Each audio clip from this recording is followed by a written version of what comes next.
man, I had to go get me a coffee because I'm tired. Oh, man, and something's wrong with my straw. No way. What in the world? I'm struggling.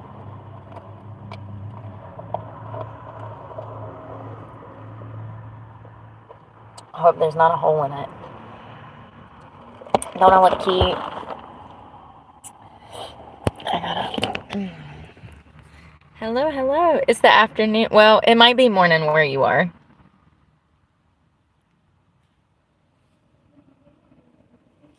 It might be morning where you are.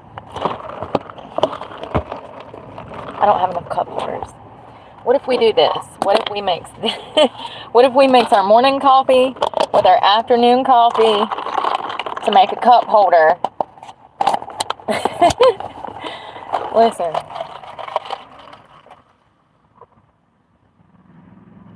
We about to go all the way up because I need to be focused because this shit is about to blow your mind. Okay? I've been completely submerged in history for like 12 hours. Listen, I went to bed with it. I woke up with it. My entire morning, I've been learning about Aristotle, Plato, and Socrates. First of all, tell me why I didn't know that Greek mythology was real.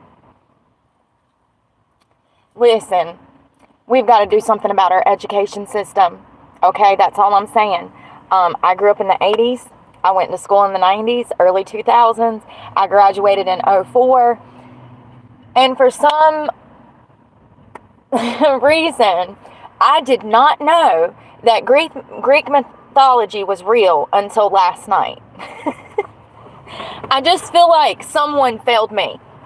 AKA the school system, my parents, society.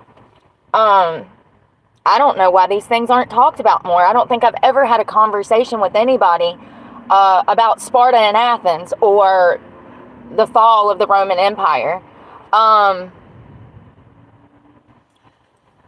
Because of the movies, I somewhat thought that it wasn't real. I now know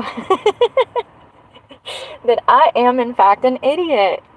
So, I want to talk a little about Aristotle today.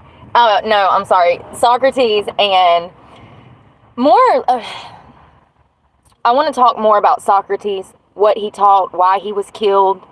I'm going to have some Jordan videos mixed in here. And then this is also going to tie back into religion, Christianity. So theology actually is the study of nature and God. And I didn't understand how philosophy and theology could go together. Hey, y'all. Andrea, hey. Oh, let me put this up. Yo. Yeah, I didn't understand how it was possible for philosophy and theology to go together, but they actually can, and it actually makes perfect sense if we follow the word of the Lord. It's actually more probable than not. So let's just jump into it. I want to start with Jordan. We're going to start with listening to this.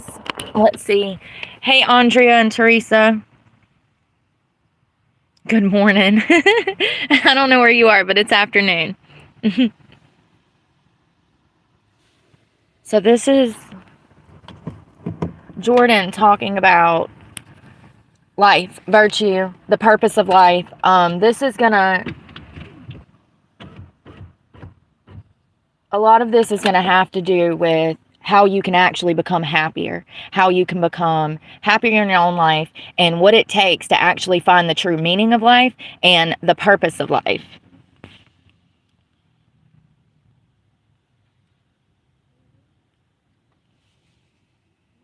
It's not an accident that the axiomatic Western individual is someone who was unfairly nailed to a cross and tortured. It's like, yes, right, exactly. So what do you do about that? Well, I thought about that for a long time too. It's like, well, you don't get together in a damn mob, because all that does is allow you to be as horrible as you could possibly imagine and suffer from none of the consequences. That's a bad idea. So how about we don't do that? Well, there's a deep idea in the West too. It's like, pick up your damn suffering and bear it. And try to be a good person so you don't make it worse. Well, that's a truth. You know, I read a lot about the terrible things that people have done to each other. You just cannot even imagine it. It's so awful. So you don't want to be someone like that. Now, do you have a reason to be? Yes. You have lots of reasons to be. God, there's reasons to be resentful about your existence. Everyone you know is going to die. You know, you too. And there's going to be a fair bit of pain along the way, and lots of it's going to be unfair. It's like, yeah, no wonder you're resentful. It's like, act it out and see what happens. You make everything you're complaining about infinitely worse. There's this idea that hell is a bottomless pit, and that's because no matter how bad it is, some stupid son of a bitch like you could figure out a way to make it a lot worse. So you think, well, what do you do about that? Well, you accept it. That's what life is like. It's suffering. That's what the religious people have always said. Life is suffering. Yes. Well, who wants to admit that? Well, just think about it. Well, so what do you do in the face of that suffering?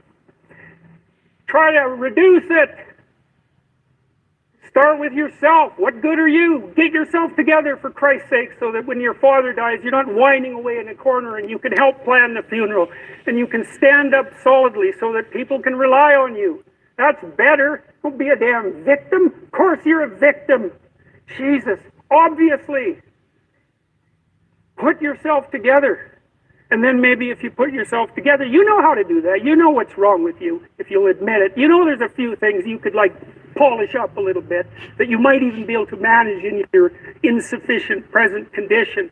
And so you might shine yourself up a little bit, and then your eyes will be a little more open, then you can shine yourself up a little bit more, and then maybe you could bring your family together instead of having them be the hateful, spiteful, neurotic, infighting batch that you're, like, doomed to spend Christmas with. So then you fix yourself up a little bit, kind of humbly, because, you know, God, you're a fixer-upper if there ever was one. And then you got to figure out, well, can you figure out how to make peace with your idiot brother? And probably not, because he's just as dumb as you. So how the hell are you going to manage that? And so then maybe you get somewhere that way, and your family's sort of functioning, and you find out, well, that kind of relieved a little bit of suffering, although it reduced the opportunities for spiteful revenge, and that's kind of a pain in the neck. And so then you get your family together a little bit, and you're a little clued in then, at least a bit, because you've done something difficult that's actually difficult. You're a little wiser, and so then maybe you could put a tentative finger out beyond the family and try to change some little thing without wrecking it. It's like, our society is complex, and we teach our students that they could just fix it. It's like, go fix a military helicopter and see how far you get with that. It's like, what are you going to do? You're like a chimp with a wrench. Whack! Oh, look, it's better. It's like, no, it's not better. Things are complicated, and to fix things is really hard. And you have to be like a golden tool to fix things, and you're not. So, and that's the other message of the West. It's like, how do you overcome the suffering of life? And I'm not saying it's only the message of the West.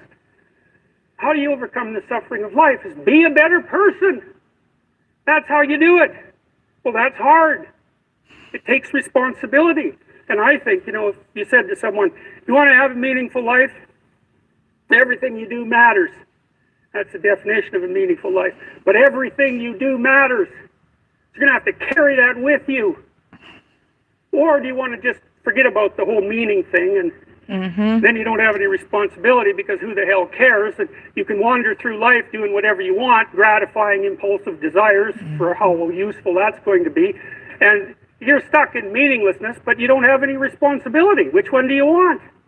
Well, ask yourself, which one are you pursuing? And you'll find very rapidly that it isn't the majority of your soul that's pursuing the whole meaning thing, because, well, look what you have to do that. You have to take on the fact that life is suffering. You have to put yourself together in the face of that. Well, that's hard. Christ, it's amazing people can even do it. I'm stunned every day when I go outside and it isn't a riot with everything burning. Because really, God, you talk to people, it's like, I knew this guy, he'd been in a motorcycle accident and it really ruined him. And he was like a linesman, you know, working on the power. And he was working with someone who had Parkinson's disease. And they had complementary inadequacies. And so two of them could do the job of one person. And so they're out there fixing power lines in the freezing cold, despite the fact that one was 3/4 wrecked with a motorcycle accident and the other one has Parkinson's. It's like, that's how our civilization works. It's like, there's all these ruined people out there. They've got problems like you can't believe. Off they go to work and do things they don't even like. And look, the lights are on. My God, it's unbelievable. It's a miracle. It's a miracle. And we're so ungrateful. College students, the postmodern types, they're so ungrateful. You know, they don't know that they're surrounded by just a bloody miracle. It's a miracle that all this stuff works, that all you crazy chimpanzees that don't know each other can sit in the same room for 2 hours sweltering away without tearing each other apart, because that's what chimps do. So, anyways, so what happened? Well, I made some videos and I got to the bottom of some things, at least as far as I can tell, so I told you what the bottom is, and then I got this idea about what you might do about it, which isn't my idea. It's not my idea. It's an old idea. It's far older than Christianity. It's old. It's the oldest story of mankind. Get yourself together. Transcend your suffering. See if you can be some kind of hero. Make the suffering in the world less. Well, that's the way forward, as far as I can tell, if there is any way forward. And that's what's under assault by the postmodernists. So look out, because they know exactly what they're doing, and they know exactly why they're doing it. Oh, God. I also started to understand that there was more to life than the intellect, much more.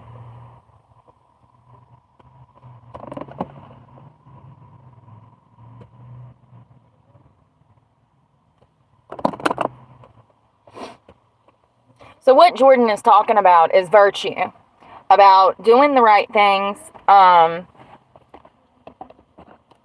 have a purpose in life, to have meaning to life. The meaning of life is virtue. Let's talk about, this has really confused me because I didn't understand how this could even play into Christianity. I guess I was raised in a home to believe that if I believed in philosophy, then I was going against the word of Christ. And that's not the case at all. And matter of fact, I believe that Socrates was probably a gift from God to get us back on track, to get us to Christianity. So let's talk about Socrates, because he's pretty amazing, and I didn't even know who this person was. And he actually is kind of like one of the founders of Western civilization in a sense, like civilization. Does that make any sense? Like civilization. Let's talk about him. I noticed that Jordan said that life is suffering, and I've heard that quote for years, and I didn't know who that was, and it was actually Buddha, who was also a philosopher. So Socrates said that virtue is the beauty of the soul. Awareness is a must to wisdom. Without wisdom, there is no reason and no virtue. Without virtue, life is meaningless. Me. That was me. So,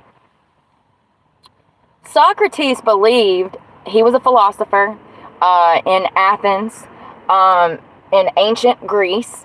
He was born somewhere between 469 to 470 BCE. I get those mixed up, which is the same thing as BC. I learned that. So Socrates is one of the few individuals whom one could say has shaped the cultural and intellect development of the world. Without him, history would be profoundly different. He is best known for his association with the Socratic method, which is what Jordan teaches in. The method that we just saw Jordan performing, it's absolutely an art form. What we just saw Jordan do is an art form, and it's also the Socratic method, which is a form of teaching that he came up with back in the early hundreds. Sorry, it's mind-blowing. It's just so far back. We're talking about like 400 BCE. That was a long time ago. It was ancient Greece. They believed in mythology. They had multiple gods that they believed in. Zeus, and I can't think of another one right now. But they believed in multiple gods. And Socrates was a philosopher. He never wrote anything, which is the crazy part. He actually just influenced people who would later go on to write, and they would be influenced and write a specific way because of Socrates' beliefs. It's kind of amazing that he never actually wrote anything, but yet all of his beliefs, everything that he taught, we would go on to use and implement in our daily lives. The Socratic method is a method of teaching where a teacher is asking questions to a student, and it's a process of thought. Socrates believed that knowledge, wisdom was the way to a happy life. You had to have knowledge and wisdom in order to be able to have virtue. He said that, you know how God has that Bible verse, Lord, they do not know what they do. Socrates teach that most people were ignorant. They were born ignorant, and the only way to wisdom is through knowledge. And through wisdom, you can find virtue and have the meaning to life. He's best known for the Socratic method of questioning and answering his claim that he was ignorant. That's another thing. This man was so humble. He was a minimalist. He lived in Athens, and to be a philosopher, he could have lived a life of luxury. He did not. He was a very humble man who admitted that he was ignorant. He questioned things. You know, while the Greeks were questioning how does the earth float in outer space, Socrates was asking internal questions about mankind and himself. So I think there's a word for that. We'll get into it in a second. I think it's metaphysics, maybe? Maybe not. So he claimed that the unexamined life is not worth living for human beings. He's saying that if you're not under a microscope and your own self intrinsically and in self-evaluating, and if you're not doing this, then your life is meaningless. It's worthless. Y'all, finding this information has helped me so much, because when I started to look into this, this is what I've been looking for. Virtue is completely dead in the West. The world will never get better. All we can do is focus on ourselves. Hope that by telling our stories and what wisdom we have, sharing, communication, that we can help others. But the world is continuously getting worse, and it will. It will. This is what God talks about in Revelations. He says it's going to get so bad. You know, I don't know why. For some reason, I thought that it was going to get better. I think that it's part probably of some of my autism or something. I just couldn't grasp why things were not getting better. And in reality, Christianity teaches us that it's going to progressively get worse. Things will never get better. It's unfortunate, but it's a reality that people have lost virtue in the West and in the world in general. Like, it's disappearing everywhere. People don't care to be knowledgeable. People don't care to have awareness. We live in a world where we've been sold a lie that material items will make us happy. The biggest house, the nicest career, the new Tesla, we've been sold a lie. That is not what makes happiness. What makes happiness is doing the right things and living a virtuous life. And that is the only route to happiness, as far as Socrates felt. And he teach this. He was a teacher, he was a philosopher, and he taught this to his students, it would later come back to bite him in the ass. His students would turn on him, one of his pupils would betray him, and we're going to get into that in a second. So the whole premises of Socrates' teachings was the only way to a happy life was through virtue.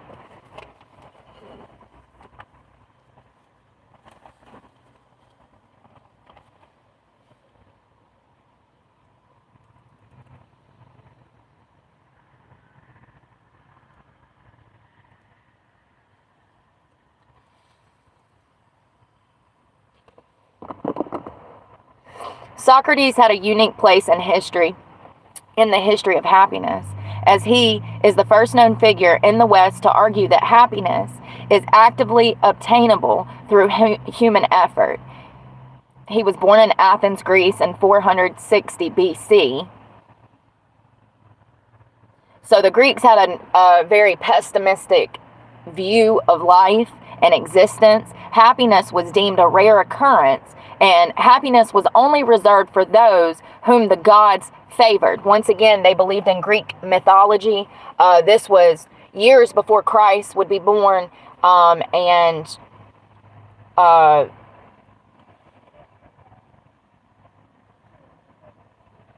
what do they call it when they hung him up on the cross? Executed, but y'all know what I mean. So this would be years before that. I'm going to cut the comments off. I love all of my regular followers, but I can't think when... Oh, you know what? Let's do... No, how do I do it?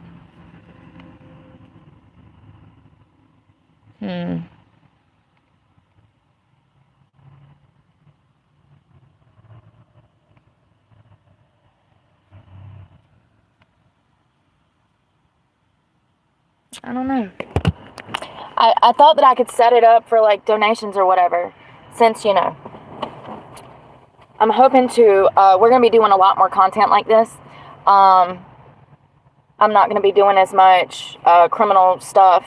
We're actually going to be deep diving into philosophy, the meaning of life, and stuff like that, because that's what seriously interests me. And now I have a better understanding of why the world is so polluted and people are so evil. Like, virtue is not even taught, and it should be the main principle in life that we come out of the womb speaking of. Every parent has a moral responsibility to teach their children about virtue. Moral responsibility. That means that if you are not teaching your child about virtue, then you are a horrible parent and did not deserve to have children. You are obligated as a human to develop your knowledge. And if you're not growing, if you're not learning, if you're not helping, if you're not facing life with courage, if you're not, out here being honest, if you're not out here capable of being trustworthy, you're living a horrible life, and you're missing out on true happiness, because true happiness comes from being a virtuous person. And part of being a virtuous person is the continuation of knowledge, and the meaning of life and each other, the community. You have to be around like-minded people, and that's what I'm looking for in this, because I understand a lot of people are not going to understand this, because God knows they don't teach nothing in school anymore. But finding this has helped me realize that not only am I old-fashioned, but I strive to be a virtuous person in a virtuous world. And that's why I have so many problems in society. I see that now, I saw Jordan talk about how Socrates has changed his life, and I understand that. I don't know why we don't teach this stuff. This is what our children need, and it is in the better good of the world morally going forward to teach things like this. So the Greeks said that the only people that could have happiness in Greece, ancient Greece, and Athens, and damn it, y'all know what I mean. The only people that could have happiness was people that were favored by the gods, because they believed in Greek mythology. So they believed in Zeus, and I, once again, did not know that that was even real, because they didn't teach me that in school. I thought that that was like astrology, like the damn signs or something. Listen, the more you know, we're getting there. So, the idea that one can only obtain happiness for oneself was considered hubris, a kind of overreaching pride, and was to be met with harsh punishment.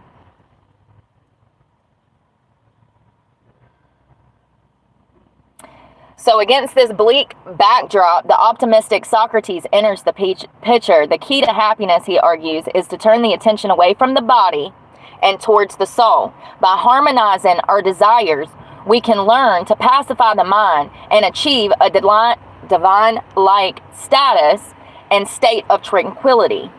A moral life is to be preferred to an immoral one, primarily because it leads to a happier life.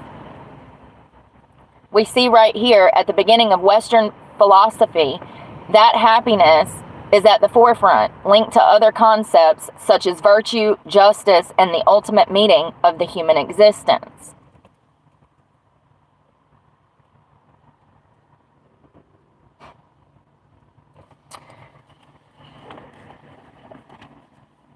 You know, it's crazy, because I was reading into like the fall of Rome, the fall of the Roman Empire.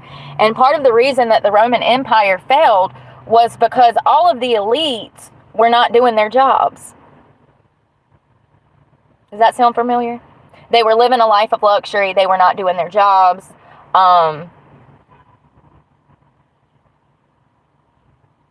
Overspending. And the whole system broke down. You know, there was so much injustice in the whole economy.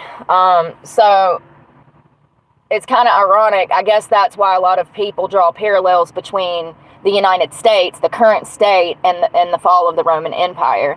I don't know much about that. That's something else we're going to learn about, because when I was learning about ancient Greece, there's a lot of information about the Roman Empire in there. So theology, going back, theology is the study of nature, of God, and religious beliefs. It's the study of faith, practice, and experience. Pretty much theology is the study of religion. Philosophy is the study of the fundamental questions about the world, reality, and human existence. And actually, it's so crazy because the Greek word means love of wisdom. So, and that's what Socrates taught. He says that we have to continue to learn. We have to ask why, continue to develop and cultivate our souls.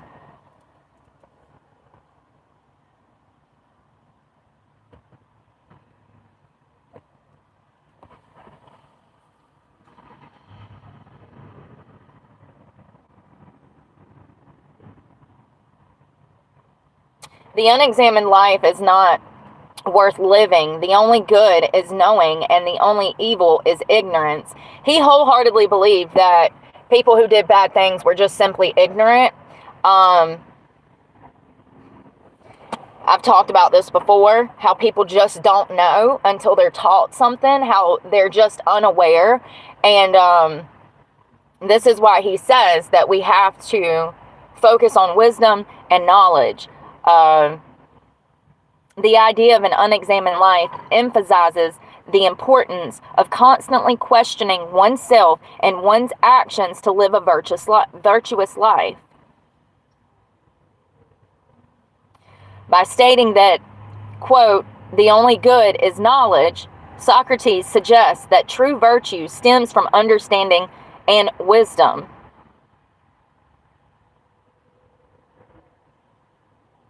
So he believed that virtue was essential for a happy life and that it only could be developed through intentional effort and self-reflection.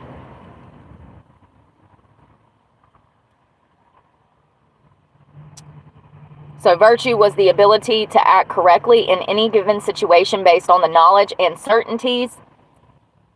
He also believed that virtue was a state of mind that involved knowledge, being ready with explanations, being able to extend principles into new situations, being prepared to show why each thing is so, being counted upon to never change your mind.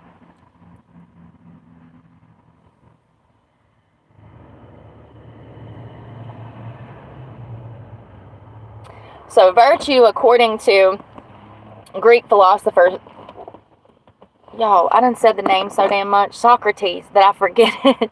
I forget it.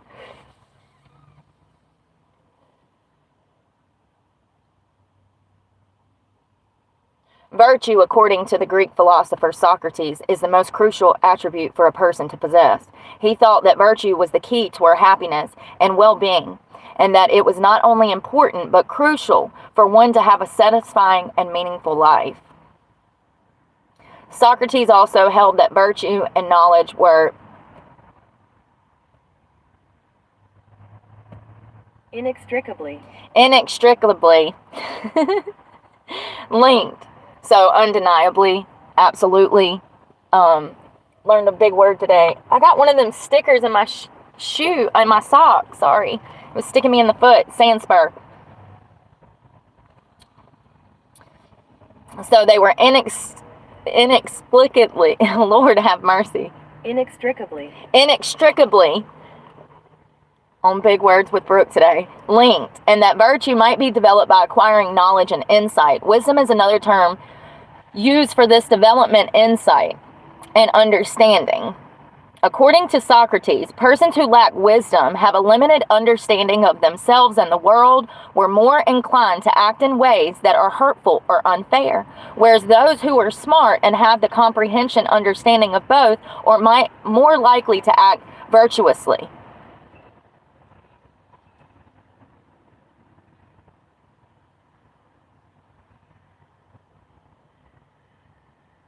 Furthermore, Socrates thought that virtue could be taught and acquired, and that it was the responsibility of philosophers to aid others in acquiring the knowledge and insight. He maintained that people could become more moral and enjoy more fulfilling lives by acquiring knowledge and wisdom. A characteristic or personal feature that is seen as morally admirable and desirable is called virtue. In general, virtues are qualities that are regarded as useful and that advance the interest of the person and the group. Honesty, kindness, altruism, I don't even know what that means. On Big Words with Brooke today, altruism, I'm surprised I can even say that. Oh. The practice of caring for the well-being of others, often without regard to one's feelings. Oh, Lord. Have you not seen my life? That's my whole problem. Lord. All right. The more you know. Honesty, kindness, altruism, empathy, objectivity, responsibility, and compassion are a few examples of virtue. Virtue and morality are frequently linked, and it is believed that these traits are necessary for leading a fruitful, upright life.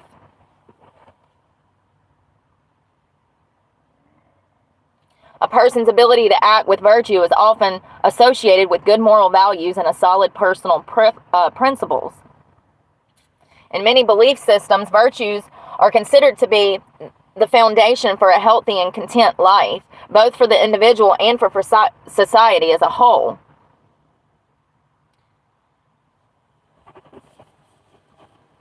All by myself.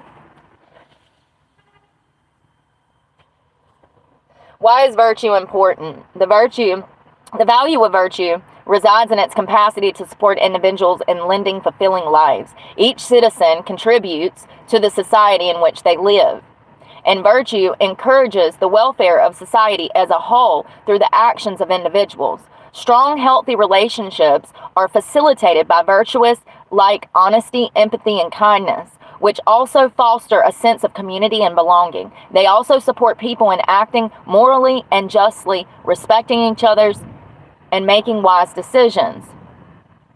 Developing virtues can also have a positive impact on an individual's happiness and well-being. According to research, practicing gratitude can boost feelings of happiness and well-being. It also has been found that people who are more empathetic and kind tend to be happier and more resilient.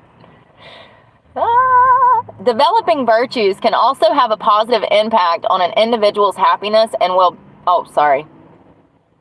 too many screenshots. So in order to live a virtuous life, Socrates suggests we first have to develop wisdom and the understanding of how we act and the impact it has on the world around us. Only then can we shed our ignorance and truly begin to live with virtue.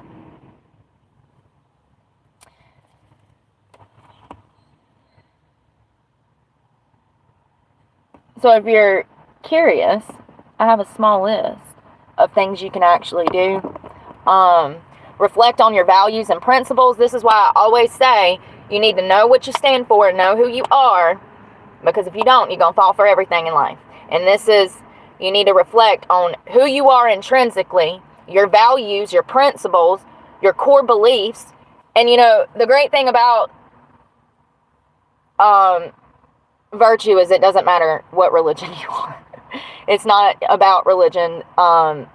They tie back together, and we're going to get into that in a minute. But you can reach for virtue, and you should, as just in general as a human. Identifying and understanding your own values and principles can help guide you in your actions and your decision making. Practice mindfulness. Being mindful of your thoughts, words, and actions can help you make choices that align with your values and principles. Cultivate virtues. Make a conscious effort to practice and develop virtues such as kindness, compassion, forgiveness, and gratitude on a daily basis. Seek out role models. Look to people who embody the virtues you admire, and then try to learn from their example. No wonder I've been obsessed with Jordan for the past 2 years. Take responsibility, accept responsibility for your actions, and make an effort to repair harm that you may have caused to others. Now this is starting to sound like the 12-step programs, and the reason that the 12-step programs do so well is because they actually teach addicts what they need to implement to have a healthier mind, spirit, and relationships. That's why NA does so well, because it's just like this. It tells you what to do and what steps to take to implement into your life, and it teaches you how to live.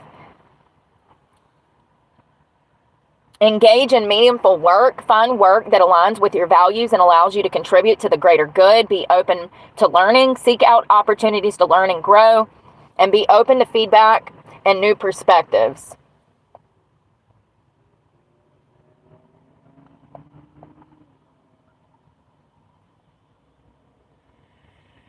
So wisdom is the ability to think and act using reasoning and understanding. Courage, the willingness to face and accept difficult situations or challenges. Temperance, the ability to control and moderate one's desires and actions.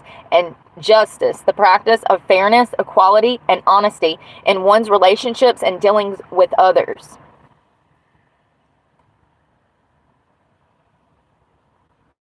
The crazy thing is that Socrates was actually the inventor of virtue. He was the founder of virtue ethics in Western philosophy.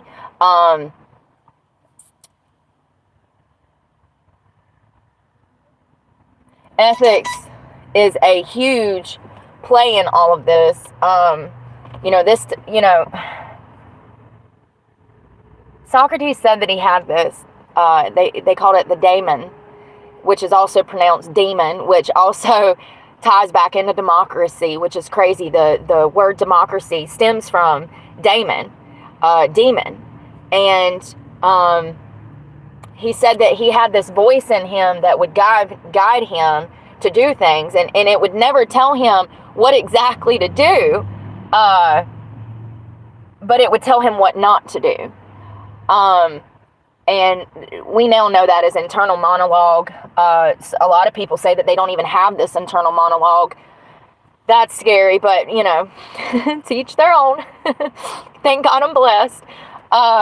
Socrates talked about this demon that he battled in his head, and it wasn't a demon. It was inner monologue. And he had all of these questions. Where does this voice come from? Why does this voice guide me? What is the purpose of life? What is the meaning of life? Why are we here? How should we live our lives?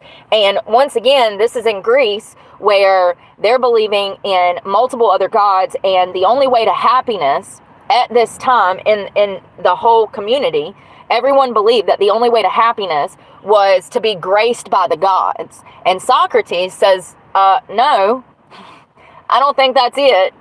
I think actually being a good person, doing morally good things, learning, having knowledge, becoming fulfilled with wisdom, or, you know, gaining wisdom, these are the things that make a happy life. So it was kind of weird at the time. It was a political nightmare, just like that. Like, you know, think about the teachers that have been in school teaching students propaganda over the past few years. Socrates was kind of viewed in that light because all of Greece believed in the gods, and that the gods provided happiness to the people. Socrates did not believe that, and his philosophical teachings would ultimately lead to his death.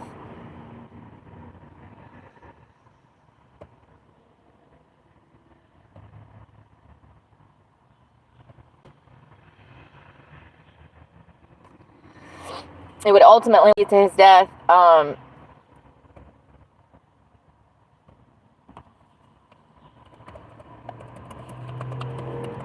He would be poisoned. And he actually said that his inner voice told him not to run. You know, he was in prison.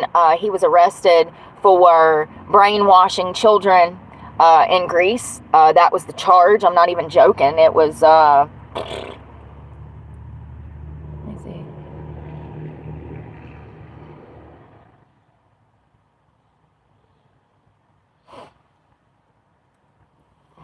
I'm trying to find out about his death. I didn't have that up. The trial of Socrates. So he was charged with the corruption of the youth of the city-state. They charged him with essentially turning his back on mythology. They charged him with not believing in the gods that they believed in. And they said failing to acknowledge the gods that the city acknowledges. So they pretty much said, oh, you're not a Christian, or, you know, you don't believe in Zeus, off with your head. And they sentenced him to death by poisoning. Now, when he was being held in prison, there was ample opportunity for him to escape, and there was tons of people that were trying to help him escape, and he refused. He actually drank the poison and took it like a champion. The death sentence of Socrates was the legal consequences of politics at the time. And I thought I had read somewhere that Plato was the one that screwed him over, but I could be wrong. Hold on.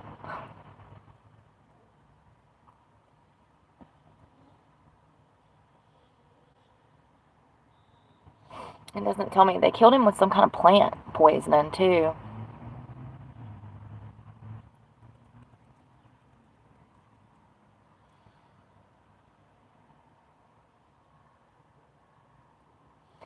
It's kind of sad, you know? It's really sad, actually. Hemlock. The poison was called hemlock.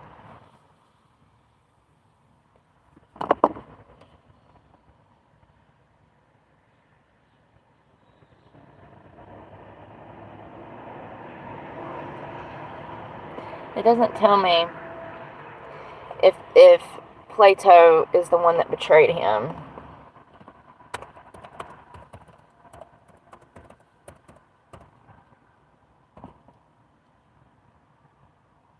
No, he didn't. So, Socrates was a philosopher. He had lots of students he taught. He actually taught that happiness could be gained through the pursuit of wisdom and knowledge and virtue. And mythology did not align with that. Mythology said that happiness came from the gods. So, he was murdered. He was murdered. They said he didn't believe in the gods and that he was corrupting the minds of the youth. And, if it were not for Plato, who was his pupil, we wouldn't even, there's no telling what the world would have become. There's no telling what the world would have become if it was not for Socrates and Plato putting all of this work into writings. Plato was heavily inspired by Socrates, but also a lot of Socrates came out in Plato in his writings. And then Aristotle would go on to be heavily influenced by both of them. It's a very interesting, this needs to be front and center of the history book. You know what I mean? Because this is how the West got their start. The world would be a completely different place if it were not for Socrates, Plato, and Aristotle. They thought, what do they call them? They call them the three somethings, y'all. Hold on. Not the Three Stooges.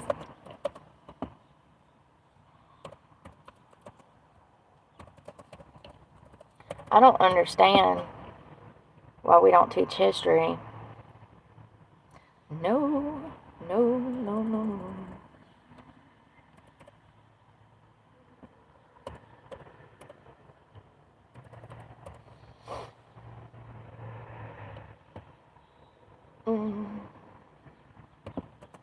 I can't find it. They call him something.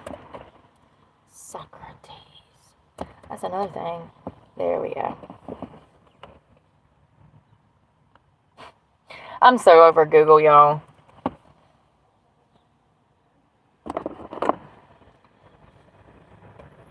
So they are essentially the three great Greek philosophers. I can't think of what they called them, but they called them something else. And if it were not for them, the world, that the ethics, morals, what's left of that, what's left of virtue, we wouldn't even have what virtue now we have if it were not for these three philosophers that taught us that we are supposed to be cultivating our souls, our minds. It's not really, the exterior is nothing without the interior, and intrinsically, you are always supposed to be self-evaluating, self-assessing, and growing.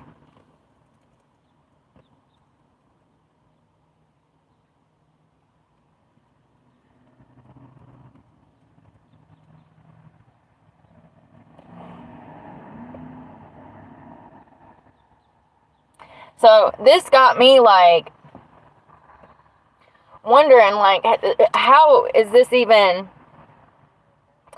My first questions was, can I believe in philosophy and theology at the same time because I'm a Christian? First of all, yes.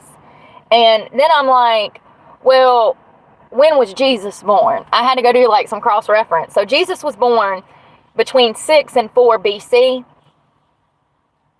Socrates was born 469 BEC. But hold on, I read the other day that was the same thing. And then I'm like, well, if they believed in Greek mythology,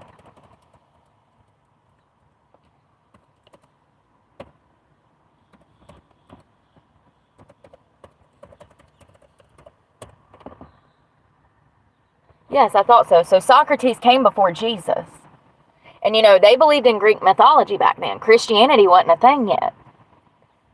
So then I'm like, my wheels are turning. I'm like, well, what is the chances that God gifted the earth with Socrates to lead us in the right direction towards the right religion, right? That's like, what if? So,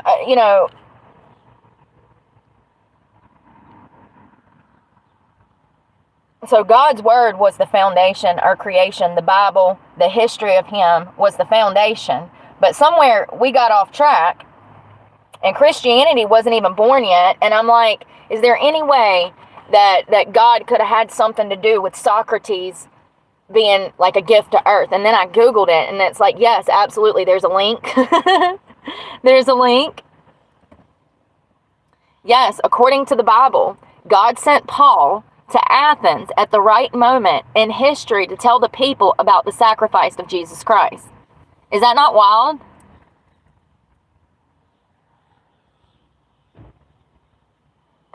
Paul was provoked when he arrived to Athens and saw the city was full of idols. He felt an intense prox of the spirit, a storm within. Paroxysm? Lord have mercy, these words. Why did they do that?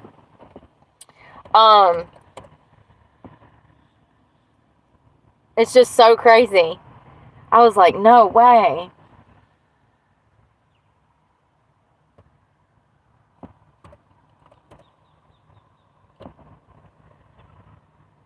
Paroxysm.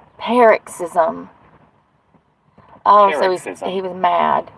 He was mad, seeing that everybody was worshiping false idols. Everybody was completely involved in gluttonism and sinning and violence and lust and all of these bad, evil things. So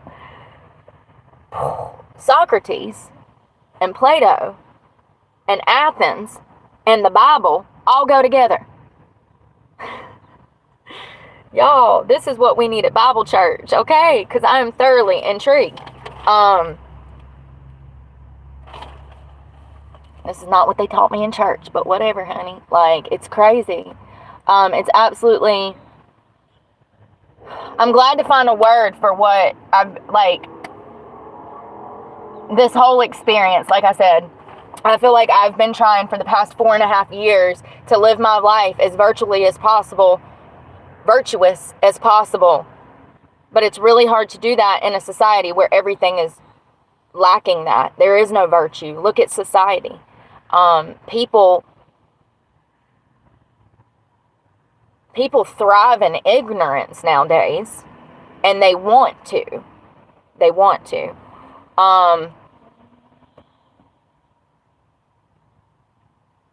The only way to happiness is giving back. The only way to happiness is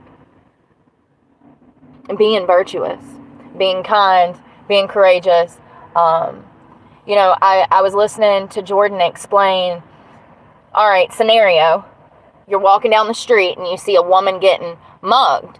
Most people would think that the most courageous thing to do is run over and assist and get the mugger off of her or something. But actually, that's not the smartest thing to do, because you could be potentially putting your own life in danger. The smartest thing to do is assess the situation.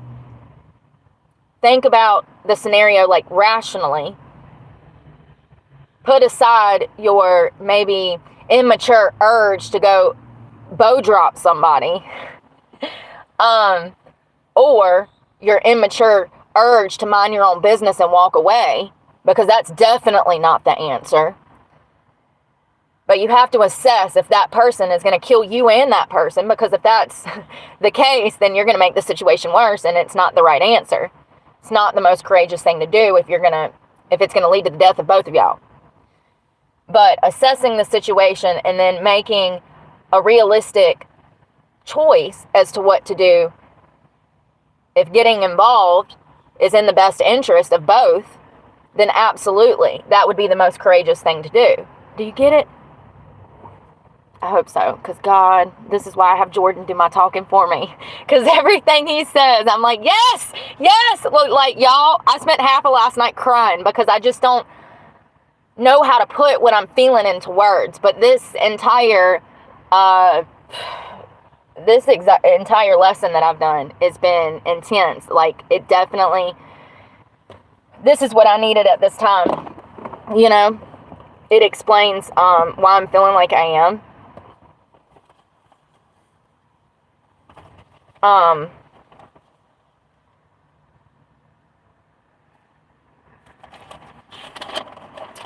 Yeah, Socrates, and we can talk about Plato and how his writings actually impacted the Western world. I mean, like I said, the good things in society that we have now are only because of Aristotle and Plato and Socrates. If we would have not had these three philosophers tell people that the way to happiness is through virtue, the world would be a 10 times worse place than it actually is. They changed the course of humanity in their writings, in their questioning that, you know, they deemed, oh, you shouldn't do that. We already know the meaning of life, the gods, you know, and God at the end of the day is the end goal, but we're not in heaven yet. So if we want any ounce of happiness on this crappy earth, we have to stay focused on developing our intrinsic values, ourselves, cultivating our souls, focusing on the good. That's the only way to find peace on this earth. And like, I knew this, but I could not put it into words. I did not know the word until I start learning about this stuff. And I'm like, oh, this is what I've been looking for. So I'm not the only one that feels this way. I just didn't know the words. Imagine what I could do if I went back to school.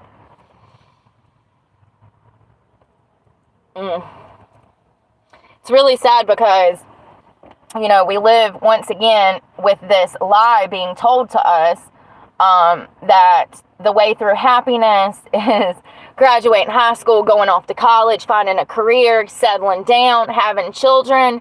And I can't help but notice, because of all of the materialistic BS that we are fed from the tablecloth, you know, you got to have this, and this is what truly makes everyone happy. Look at the state of the world. Look at the state of people's mental health. Look at people more depressed and sad, and they've given up hope more than ever. You know, this is as bad as humanity has ever been. Prior to this, humanity, you know, yeah, there was still wars. Yeah, there were still famines. But I'm talking about when it comes to virtue and the realities of how people behave and their ways. This is the lowest of the low, and it will continue to get worse. And I know that might seem like nihilistic in a way, but I don't mean it to be. I'm being a realist. Don't expect people to change. All you can do is focus on you and hope that your virtue, the good virtue that you are putting out into the world, all you can do is that leads you to like-minded people, your tribe. If, you know, another thing, something that this made me realize is that I have put way too much energy into people that did not even put energy into themselves. If you are trying to have a logical conversation or a hypothetical conversation with someone and they're incapable of doing that, you need to stay away from people like that, because once again, that is a surface level person. That is an ignorant person, as Socrates would say. That is an ignorant person who knows nothing of life, has zero interest in wisdom and knowledge, and their life is going to be meaningless. It is. It's purposeless. The only way to happiness is through the cultivation of virtue and knowledge. You know, you have to cultivate your soul. And I am definitely going to be learning more about this tonight. I want to go into, I want to go more into the psychological point of view from Jordan. This has been by far the most interesting thing that I've ever learned about on this channel. By far. It gives explanation to why people are so shitty. It gives explanation to the questions of humanity. It gives explanation to the meaning of life. It gives explanation to the psychological impacts of what we are living in. It gives so many explanations to me that I've felt for the past year, but could not put into words. So this is what we need to focus on, and we're going to be focusing more on this. If you don't like this content, drop what kind of content you do like, but it needs to be something that is based in reality, number one, and also that can help us cultivate our knowledge and souls, you know? So if you have any ideas on content like this, please let me know. There was another thing, hold on one second. Let me look at my phone before I go, because that seemed like there was one more thing that I wanted to tell you guys. It was, where is my phone? You got my phone. Y'all, I am so cute today. Let me show you my outfit before I find my phone. Oh God, I'm dropping coffee cups in the driveway. First of all, my pants are too big still. Can you even see it? Can you even see it? My pants are so cute, but you can't see them. And they're like jacked up. Brooke, there we go. Cute little outfit. Doesn't it look like a little hippie? Some woman was like, oh, we went to a hippie. Oh, I went to the Dollar General. And she said, I was sitting on it. She said, we had a hippie party for something. And she was like showing me pictures. I was like, oh, that's awesome. No, I did not buy this to go to a hippie party. So in closing on this topic, awareness is a must to wisdom. And without wisdom, there is no reason, and no virtue. Without virtue, life is meaningless. Brooke, 2024. Good stuff. Hold on one second. So interesting to me. You know, I was reading, I don't really understand a lot of these big words, and then I have to go like Google the word, and then I gotta like,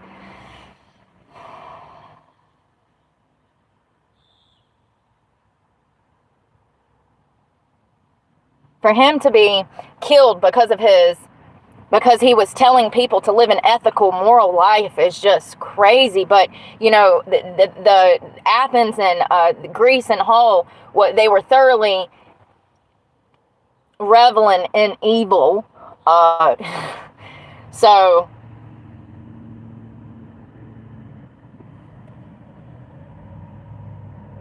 this is something else I was learning about. And existentialism.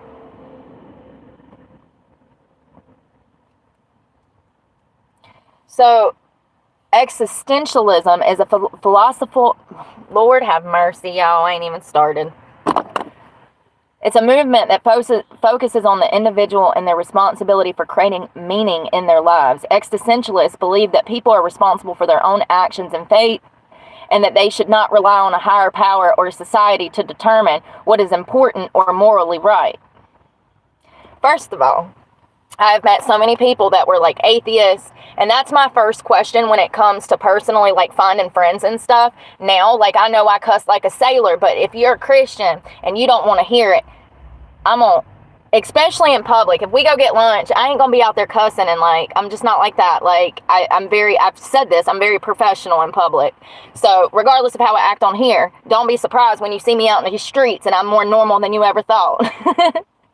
But if you are practicing any religion and you're looking to date and or make friends, and you're looking to find better role models and friends, some of your first questions should be, oh, do you believe in God? Seriously. Because that's going to tell you right there where that person stands morally and ethically. Not all Christians are good, no. But having the belief system is still the foundation for a good human. You know what I mean? I'm not saying that atheists are bad humans and that atheists don't practice, you know, the works of Socrates. But what I am saying is that it's imperative, if you are in the situation to date and or make friends, and you're looking to better your groups, you can simply start by asking what a person believes in their core values. It's important. For instance, most surface level people are not even going to be able to answer that question. Most people are so out of touch with reality and virtue that they can't simply answer a simple question such as, what do you believe in? They look at you like, what do you mean? Because if you ask me that now, I'm going to be like, what do I believe in? Well, God, number one, but also the meaning of life. The meaning of life and happiness is knowledge and virtue, and that's why at the beginning of this we were talking about the number one rule was to know what you stand for, know what you believe in, know what your core values, principles, and morals, where they lie. And that'll help you develop a sense of self and stand on something. If you don't know what you stand for, you got to figure out where, every religion is different, and I'm using Christianity in this, but, here's the thing. If I were to ask that to someone that I know is openly Muslim, that's different. Hey, at least you believe in something, honey. You're doing better than half of the world. At least you believe in something. There's 30-something hundred different religions in the world. So, I just find that asking someone if they believe in anything, it'll tell you a lot about a person.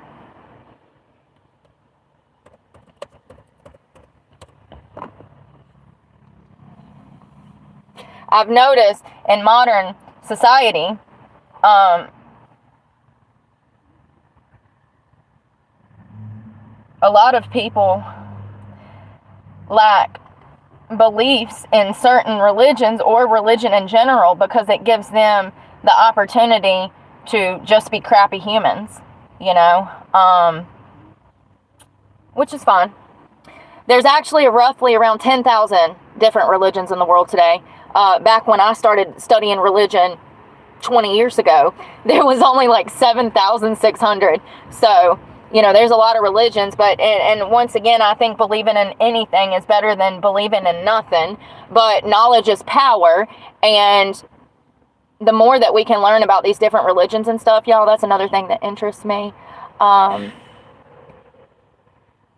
The more we can be united and all have the same goal, because the majority of religion is based around core principles of doing good, virtue, honoring God, and doing the right thing, harming no one, and that's something that most religions have in common. So regardless of what you believe in,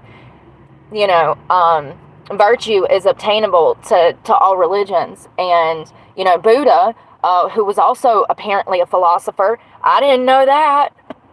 What did they teach me? I took world religion classes.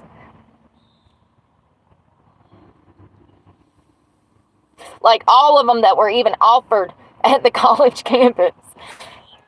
I don't remember what we learned. I know that I learned a lot about Catholicism, Christianity, which is a branch, but you know what I mean, different.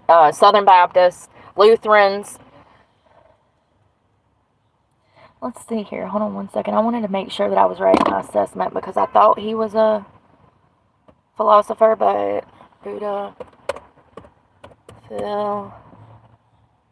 Yes, he was a teacher. He was a philosopher. And,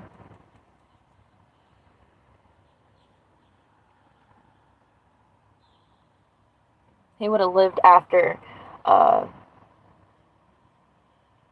Socrates in a different part of the world too, clearly, but interesting. There's a bunch of philosophers through time, and they've impacted the world, their ethics, their morals, the principles that they taught impacted the world greatly. And I'm just saying that the good that we have in society today would not be here without Socrates, Plato, and Aristotle. It's because of them that we have any good in the world. And matter of fact, I thoroughly believe that God sent Socrates to change the course of everything, because as we read, yes, in fact, who was it? Paul would go to Athens to preach the word of Christianity. So, thank God for these men. And they call them the three somethings, and I can't remember, y'all. So interesting. Absolutely love this stuff. Hearing Jordan talk about this stuff just makes me cry, because it's like, this is what I've been feeling. This is what I know inside, and I can see it happening, but I don't have the vocabulary, the schooling to put it into form for everybody. It sucks. It sucks to know something in your soul and not be able to put it into words for the rest of the world. But I think I did a pretty good job today at describing the true meaning of happiness, how to get to happiness. I've said this before. I did a video a couple of months ago, and it was called the meaning of happiness, or how to be happy. And the number one thing I said was to get to know you, get comfortable being alone. And it's so weird that Socrates, his whole theory was to cultivate one's soul. And to do that, you have to know who you are, what principles you have, what you stand for, your actual values and morals. And that's another thing. When I Googled, is virtue dead in the West? It said, yeah. It said, yes, most philosophers agree that virtue is dead in the West. That's sad. It's really sad. And, but it makes me realize that it will only get worse because of the Bible, because of Revelations, because this is what God was talking about. These are the end of times, and it might be another centuries before he comes back. But just know that it's only going to get worse. With technology and everything from the medical to the food industry, with everything, all the systems that we have built today, nothing is really built to focus on cultivating the minds of the youth. It's not focused on educating them. It's not focused on knowledge. None of the world is. The entire world is about materialistic items, instant gratification. It's about self-interest. And that's not what cultivating and knowledge is about. Self-interest has been placed above virtue, and people put their self-interest before the cultivation of anything nowadays. And that's why the world will continue to get worse, because these things are going to become more popular, the internet, everything. I just can't even put it into words, We talk about these things all the time, and it's crazy that I didn't know who these people were. And I don't even know how I stumbled across these people.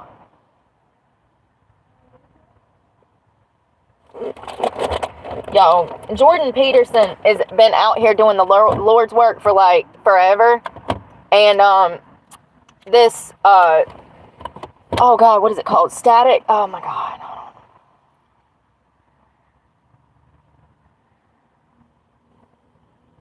Static.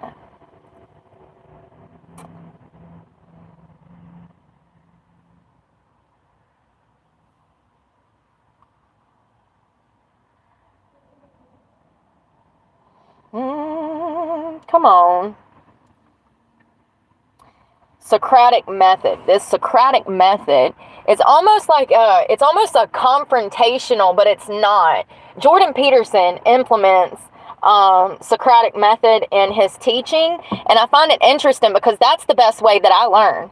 And I realize that I actually talk in that method. Like I ask you guys questions all the time, don't I? See? So like it's borderline it's borderline cynical. I noticed this today. But it's borderline, it's like you're almost argumentative in a sense, but you're not. You're inquisitive. Is that a word? You're questioning the students or people to get them thinking. And Jordan teaches people by this method, and a lot of people, a lot of professors, schools, they implement Socratic method, and the inventor of that was Socrates, and that is essentially where professorship started, was with Socrates. I mean, it's amazing the bits of history that they don't teach you, and pretty imperative stuff. I mean, what is more imperative than revealing the truth that happiness is through knowledge and wisdom and virtue.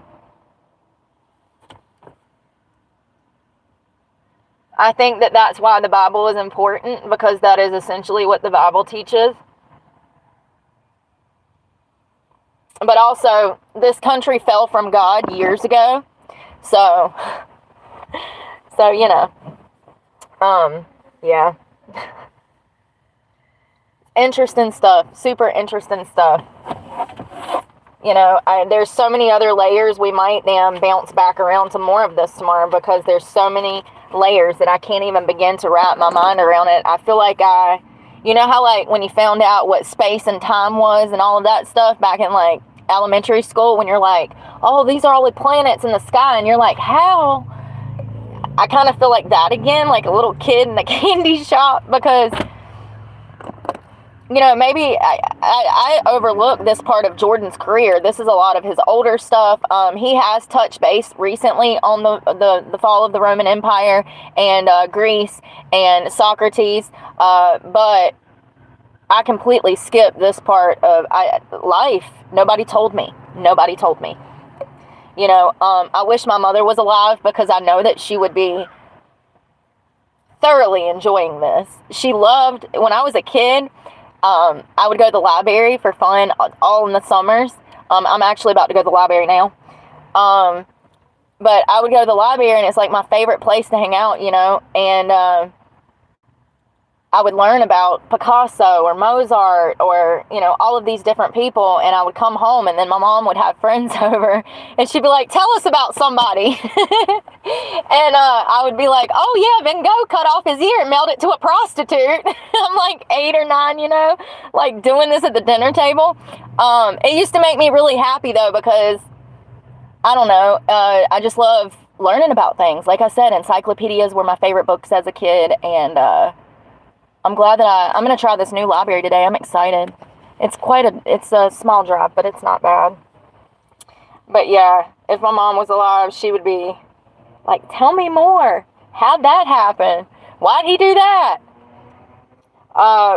Socrates, his life story has many layers. And something that I found interesting is that he went to his grave with his chest out, with courage. He could have ran. He could have denounced his beliefs. He could have said what was necessary just to stay alive. Most people in his position, especially nowadays, would absolutely do that. I don't know too many people that would be willing to lay down and take a bullet for, their beliefs. Most people would be like, oh no, I need to live, So he didn't die like a dog, and he went out with his pride, a virtuous man, and it would be many years later before his teachings were really implemented or thought about. It was other philosophers like Plato that brought Socrates' work to life, and it had Socrates' teaching, because Plato was his student, one of his students. Remember, he was murdered because of his philosophical beliefs. Greece, Athens said that he didn't believe in mythology, Zeus and stuff. So they killed him. They made him die by heirloom poisoning. Is that what it was? Something. But anyways, he didn't go out like a dog. And then Plato would go on to start writing. This is how the ethics and morals of current society in the West even came to be. Plato sat down and started writing.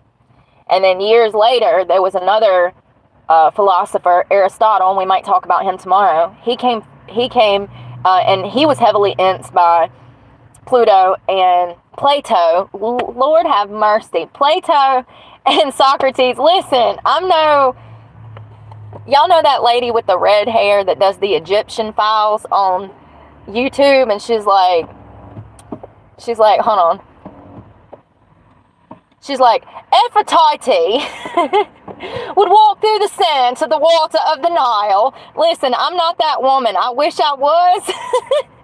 Y'all know the redhead? Oh my God, if y'all haven't seen the Egyptian files, oh my God. And I think they're I don't think those are new. I think they're old. I'm no Egyptian hieroglyphics Oh, interpreter, honey.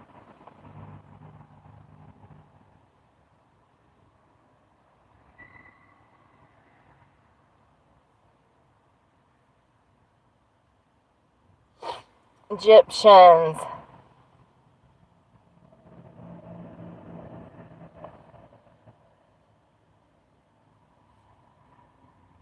What's her name? It's the untold. This lady, y'all. I aspire to be this level of, like, knowledgeable about life. She does the Egyptian Files. She's great. This redhead, y'all know her? Oh my God, I love this channel. First of all, her accent. If you know where to look, the story of ancient Egypt is also the story of extraordinary women who left behind an extraordinary legacy. Extraordinary. We'll get there one day. Look at her. Pharaoh, the goddess. She has to carry an umbrella Ancient Egypt because she's a redhead. In Egypt, honey. She be getting sunburnt. What is that timeline? They have it on Odyssey, an ancient history of documentaries, and Timeline. They have her. I love watching her, man. I was always obsessed with the ancient Egypt. That was one of my things that I was, like, fixated on as a kid. So I don't know why I didn't know that Greek mythology was real. Because I knew about ancient Egyptian mythology, hieroglyphics, all of that. I grew up learning about, the Eye of Horus and freaking...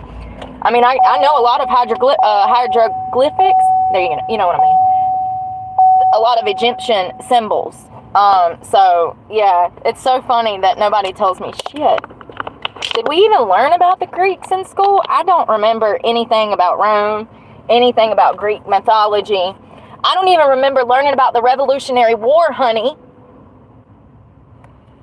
I ought to be able to I should sue the Department of Social Services for ruining my childhood and making me dumb. I mean, why can't I? It was because of their failures that I ended up not with an education. They snatched me from my parents and put me in different foster homes. You don't get ample education when you're a foster child. And I'm sure that there's statistics to prove that. Not when you're bouncing from home to home. Maybe if you're adopted early on and you're with the same family for forever. But I'm talking about specifically children who get stuck in the system and see home after home after home after foster home after group home after, DOC, juvenile detention facility. I bet there's studies on that. And I bet it's not a good study, honey. Well, I'm headed to the library. I'm sorry I have to cut the comments off to think.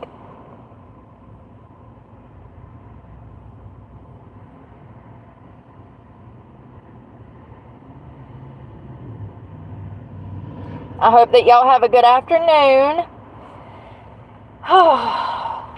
Y'all be safe out there and think about ways that you can become more virtuous. I know that's what I'm going to be doing today.